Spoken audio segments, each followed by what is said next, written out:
Hey, what's going on YouTube? In today's video, I'm super pumped because we're talking about the ZV-1 Mark II that's going to be released on May 23rd as Sony continues to go in on their vlogging or creator cameras in 2023. Let's dive in. So the news we just got from Sony Alpha Rumours is that number one, we're going to get a better focal length for vloggers. So when I owned the Sony ZV-1, it had a 24 to 70 millimeter fixed lens on it. But apparently we're gonna get 18 millimeters, which is so much better, but unfortunately a 16 would have been perfect, so I'm still holding out hope that maybe it's a 16 to 70. It's also said that this camera, the ZV-1 Mark II, is gonna have the same AI features that the Sony ZV-E1 has, and that's the auto recomposing. It looks like someone's filming you when you're filming yourself, so it just kind of crops and rearranges, which I find kind of cool. And then some advanced tracking features as well. So there are now 3 fixed lens ZV cameras that you can pick up as of next week. So we have the ZV-1F for $500 US.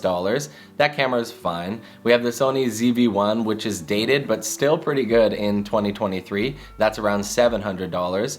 And then the rumored specs have this camera coming in at $900 to maybe $1,000. So hopefully the wider lens and some of the new features are enough to make up for that extra $200 we might be spending on this camera. If you're finding value in this video, it goes a really long way if you could just leave a like. 3, 2, 1. Thank you so much, and let's dive back in. Okay, so what are some things on my wish list that would make me automatically pre-order this camera? Well, it needs to have the aforementioned rumors that Sony Alpha just released.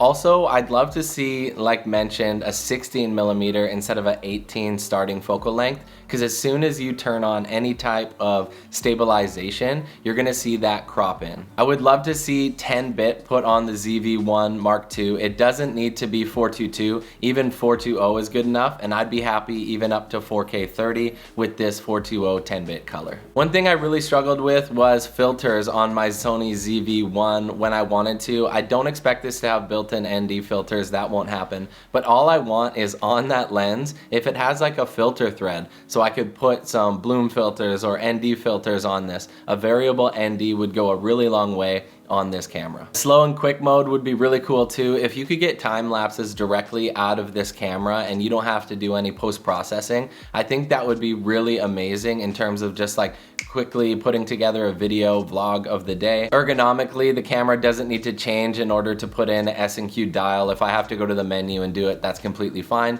but I think that would be a really nice addition to this camera. In terms of frame rates, I would love to see 4K 60 on this camera. I'm not completely holding my breath on that. If it did, it'd probably have a crop. And then also they have the super slow motion on the Sony ZV-1, which I loved using, but unfortunately the quality deteriorated as soon as you bump that up to like 960 frames per second. Rightfully so, but I would like to see some better quality come out of those super slow-mo modes. Lastly, some sort of weather resistance would be really cool on this camera because I'd like to be able to throw it in my pocket, take it anywhere, not worry about it. I live on the Pacific Northwest and it could just start raining at any time. And then if Sony wants to start competing, well, they are with like just the iPhone.